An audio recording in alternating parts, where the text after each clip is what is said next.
Akala mo kailangan mong habulin siya, pero ang totoo, baka kaya mo siyang ma-attract nang hindi ka nagmamakaawa.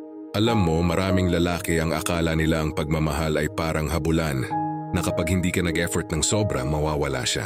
Kaya ginagawa nila lahat.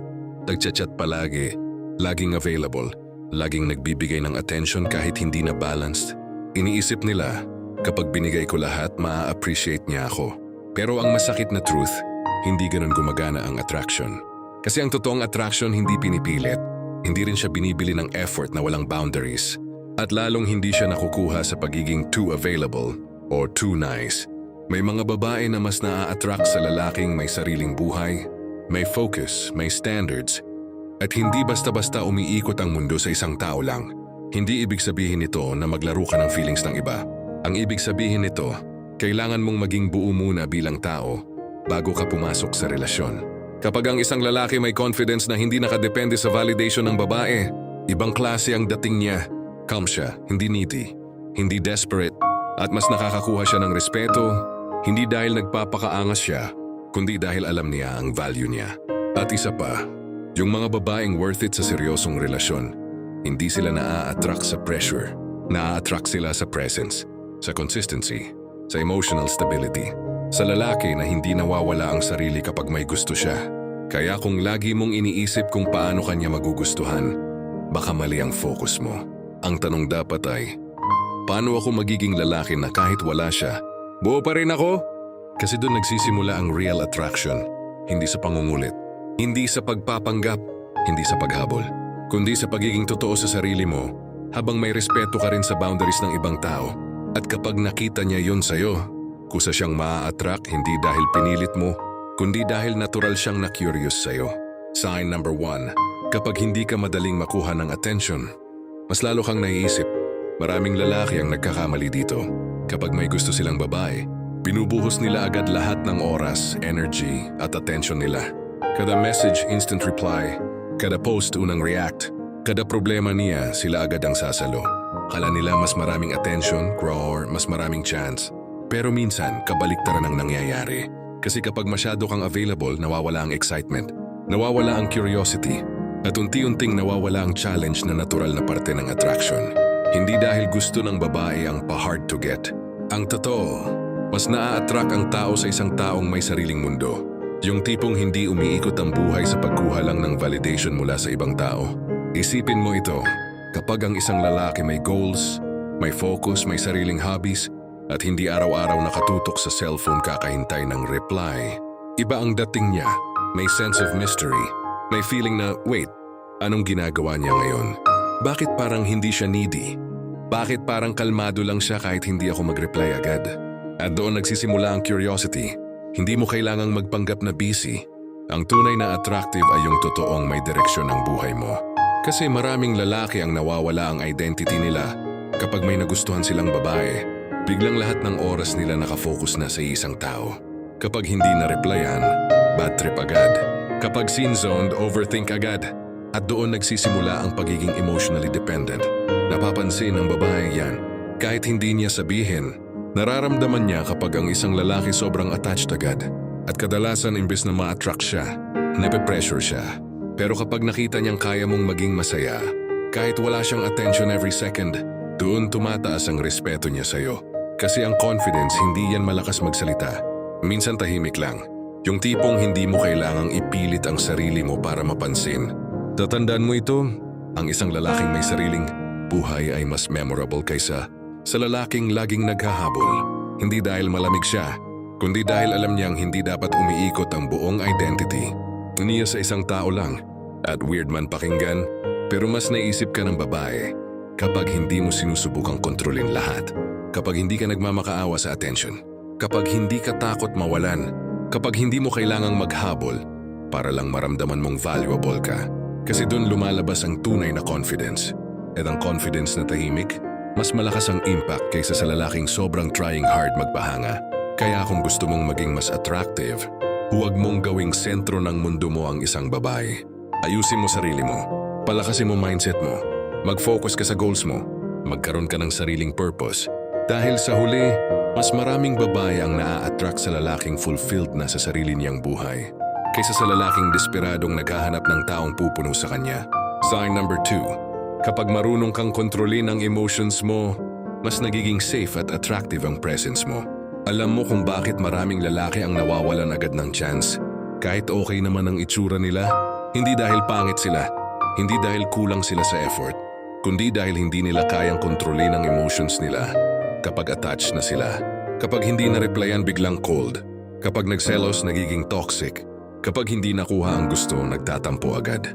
At kapag feeling nila nawawala na yung babae, dun sila lalong naghahabol. At sa totoo lang, nakakapagod yun. Kasi ang attraction hindi lang tungkol sa looks o sa sweet words. Malaking parte nito ay kung ano ang nararamdaman ng babae kapag kausap ka niya. Tanungin mo sarili mo, kapag kasama ka ba niya, kalmado ba siya? Komportable ba siya? O pakiramdam niya kailangan niyang i-handle lagi ang mood mo? Kasi maraming lalaki ang gusto ng mature na babae, pero sila mismo emotionally unstable. At kahit gaano ka pa ka-sweet, kung bawat maliit na bagay pinapalaki mo, unti-unting mawawala ang peace sa connection niyo. Doon pumapasok ang emotional control. Hindi ibig sabihin nito wala kang feelings. Hindi ibig sabihin nito magiging cold ka o manhid. Ang ibig sabihin lang, hindi mo hinahayaang emotions mo ang mag-control sa actions mo. Halimbawa, kapag hindi siya nag-reply agad, hindi mo kailangan mag-overthink ng 10 senaryo. Hindi mo kailangan mag-double chat ng sunod-sunod. Hindi mo kailangan magparinig agad sa notes o stories. Minsan busy lang talaga ang tao. At kapag kalmado ka sa mga ganitong sitwasyon, ibang klase ang dating mo. Mas mature, mas secure, mas mataas ang emotional value mo. Kasi ang lalaking kayang kontrolin ang emotions niya ay bihira ngayon. Marami ang mabilis magalit. Marami ang mabilis magselos. Marami ang gustong kontrolin ang bawat galaw ng babae dahil takot silang mawalan. Pero ang tunay na confidence, hindi controlling, tahimik lang siya. Yung tipong kahit may uncertainty, hindi siya agad nagpapanik. Alam mo kung anong epekto nun? Mas nagiging comfortable ang babae sa'yo kasi walang pressure, walang toxicity, walang emotional drama kada maliit na issue. Kapag ang isang babae komportable sa presence mo, mas madali siyang ma-attach emotionally. Hindi dahil minanipula mo siya, kundi dahil pakiramdam niya safe siya sa'yo. At sa panahon ngayon, bihira ang lalaking nagbibigay ng emotional peace. Karamihan puro excitement lang sa umpisa, pero stress naman kalaunan. Kaya minsan, hindi mo kailangang maging pinaka-pogi o pinaka-mayaman para maging attractive. Minsan sapat nang marunong kang maging steady. Yung hindi ka biglang mainit tapos biglang malamig. Hindi ka immature kapag may misunderstanding. Hindi mo ginagawang competition ng relasyon. Kasi ang emotional stability, sobrang underrated na attractive trait. Sign number 3. Kapag may respeto ka sa sarili mo, mas mataas ang respeto at attraction na makukuha mo. Isa sa pinakamalaking pagkakamali ng maraming lalaki ngayon, sobra nilang inuuna ang pagustuhan sila ng babae hanggang nakakalimutan na nilang respetuhin ang sarili nila. Kapag gusto nila ang isang tao, handa silang tiisin lahat, kahit dry na ang replies, kahit obvious nang hindi balanced ang effort, kahit sila na lang palagi ang naghahabol. Tuloy pa rin. Kasi iniisip nila, baka kapag mas nag-effort pa ako, mapansin din niya ako. Pero minsan habang mas pinipilit mong makuha ang atensyon ng isang tao, mas nawawala ang value mo sa mata niya. Hindi dahil wala kang kwenta, kundi dahil unti-unti mong ipinapakita na handa mong isacrifice ang self-respect mo para lang manatili siya. At ang totoo, mahirap ma-attract sa taong hindi kayang pahalagahan ang sarili niya. Kasi kung ikaw mismo hindi marunong mag-set ng boundaries, paano ka re-respetuhin ng ibang tao? Tandaan mo ito, ang pagiging mabait ay maganda, pero iba ang mabait sa walang standards. May mga lalaki kasi na kahit paulit-ulit nang dinidisrespect, nandyan pa rin. Kahit sila na lang lagi ang opsyon, kapit pa rin. Kahit halatang ginagamit lang sila for attention, umaasa pa rin. At habang tumatagal, nawawala ang confidence nila, nagiging insecure, nagiging emotionally dependent. Dahil ang mundo nila umiikot na lang sa validation ng isang babae. Pero ang lalaking may respeto sa sarili, iba ang aura. Hindi siya nagyayabang, hindi siya maangas, hindi rin siya cold. Pero alam niya kung kailan dapat umatras. Kapag hindi na balanced ang effort, hindi siya namimilit.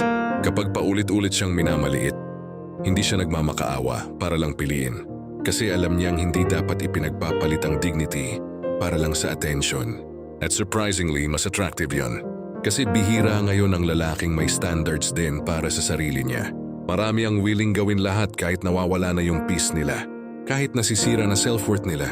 Pero kapag nakita ng babae na kaya mong umalis sa sitwasyong hindi healthy para sa'yo, doon niya marirealize na hindi ka ordinaryong lalaki na desperado lang sa validation. May backbone ka, may self-control ka, at may respeto ka sa sarili mo. At tandaan mo, hindi mo kailangang habulin lahat ng tao para maging valuable. Hindi lahat ng pagkawala ay talo. Minsan, mas attractive ang lalaking kayang mag-let go, kaysa sa lalaking pilit na pilit manatili, kahit hindi na siya nire-respeto. Kasi ang tunay na confidence hindi yung laging pinipili. Ang tunay na confidence ay yung alam mong may value ka kahit hindi ka piliin ng isang tao. At doon nagsisimula ang healthy attraction. Kapag hindi ka takot mawalan dahil buo ka kahit mag-isa. Kapag hindi mo kailangang mag-beg para mahalin.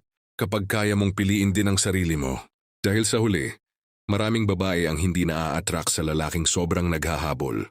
Kaya kung gusto mong maging mas attractive sa mata ng babae, tandaan mo ito, hindi mo kailangang maging fake. Hindi mo kailangang magpanggap na bad boy. Lalong hindi mo kailangang manipulahin ang emotions ng ibang tao para mapansin ka. Dahil ang tunay na attraction nagsisimula sa paraan kung paano mo dalhin ang sarili mo. Kapag may purpose ka, kapag may confidence ka kahit tahimik lang, kapag marunong kang mag-control ng emotions mo, at kapag may respeto ka sa sarili mo, ibang klaseng presence ang mararamdaman ng tao sa'yo. And dun ka nagiging unforgettable. Hindi dahil pinilit mo silang ma-obsess sa'yo, kundi dahil bihira na ngayon ang lalaking secure, calm at totoo sa sarili niya. Kaya imbes na habulin mo ng habulin ang atensyon ng ibang tao, gamitin mo ang oras mo para i-build ang best version ng sarili mo. Dahil kapag naging maayos ka bilang tao, hindi mo na kailangang pilitin ang attraction. Darating na lang ito ng natural. At tandaan mo, ang lalaking may direksyon sa buhay, may peace sa sarili, at may self-respect, siya yung klase ng tao na mahirap palitan. Kung nagustuhan mo ang video na to, make sure na mag-like, subscribe, at i-comment mo kung anong topic pa ang gusto mong pag-usapan natin next. At lagi mong tandaan, hindi mo kailangang habulin ng tao para maging valuable. Minsan, kailangan mo lang maalala ang tunay mong worth.